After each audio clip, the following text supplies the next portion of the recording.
Olá! O ano de 2010 marcou o início do monitoramento eletrônico de presos no Brasil com o uso de tornozeleiras eletrônicas.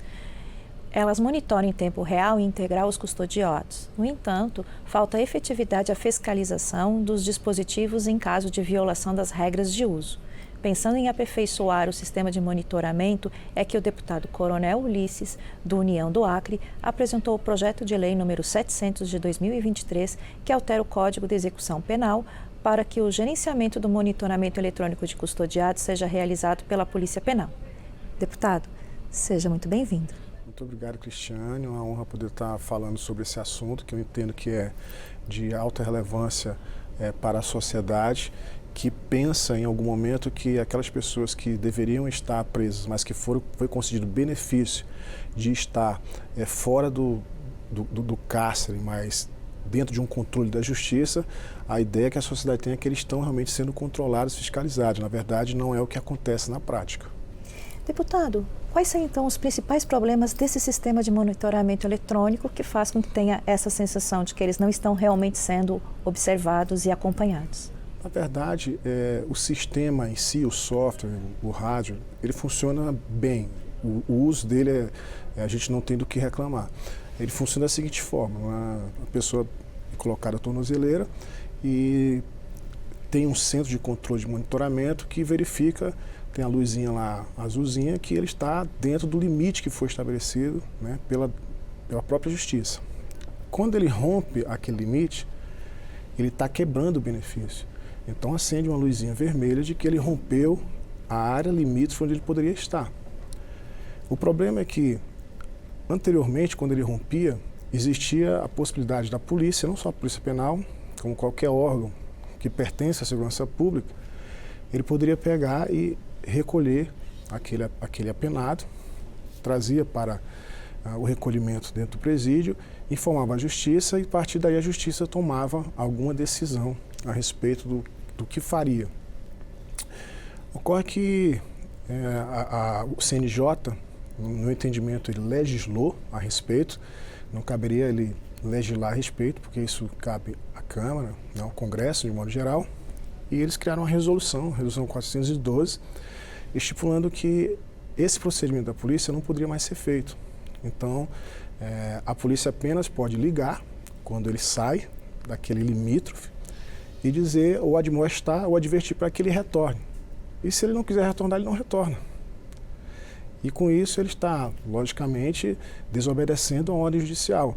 Não somente isso, essa resolução também não permite que as autoridades policiais tenham acesso a algumas informações daquelas pessoas que, por acaso, extrapolaram esse limite e quebraram um benefício que foi concedido naquele momento. Então a gente fica sem poder fazer nada, a polícia fica de mãos atadas. Então nós temos hoje, dentro daquela política do desencarceramento, muitas pessoas que estão se utilizando da tornozeleira. No nosso meio policial, a gente chama isso de prisão em nuvens, porque nós temos um número exorbitante de pessoas que são beneficiadas, né, com o uso da tornozeleira, mas quando ela sai do limite, nós não sabemos o que está acontecendo, onde elas estão. Então, muitas pessoas estão presas naquela técnica que a gente utiliza, né, das redes sociais, presos em nuvens. Então, é o que a gente chama de prisão em nuvem no nosso meio, no nosso jargão policial. Essa questão da prisão em nuvens, como está sendo colocado, ela, dentro dessa política de desencarceramento, ao momento que o projeto coloca uma situação onde o policial penal poderá, no caso, trazer de volta ao cárcere alguém que estava com esse benefício por ele ter violado as regras, ele não está contribuindo para agravar um problema de superpopulação carcerária? Olha, eu vou olhar para o lado da sociedade. A sociedade não pode pagar um preço se as políticas públicas não estão sendo exercidas da maneira que como deveria ser. Então, assim, eu prefiro que ele volte para o cárcere do que ele cometa algum delito. A maioria das vezes, quando ele sai daquele limite, ele está saindo para cometer algum delito. E com isso nós tivemos um aumento significativo de roubo, de furto, de homicídio, de estupro. Vários outros tipos de delitos aumentaram significativamente a partir do momento em que essa resolução passou a vigorar. Só para se ter uma ideia, existia um mês antes dessa resolução do CNJ estar em vigor, nós tínhamos lá no Acre em torno de 378 violações. Um mês depois, isso aumentou 751%. Nós tivemos 3.218 violações.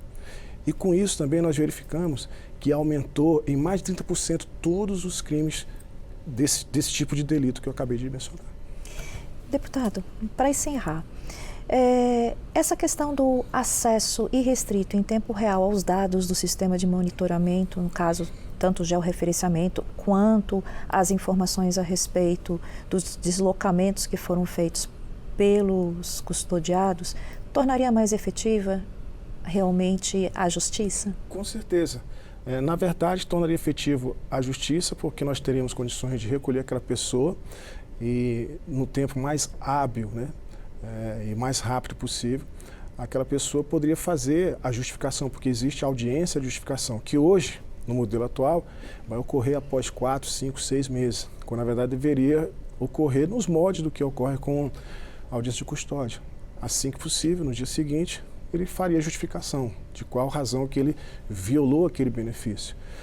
É muito importante a gente salientar aqui que essa resolução trouxe também a proibição, ou seja, só pode, as autoridades policiais que são responsáveis, poderiam inclusive efetuar um flagrante delito de alguém que saiu do perímetro e está cometendo um crime.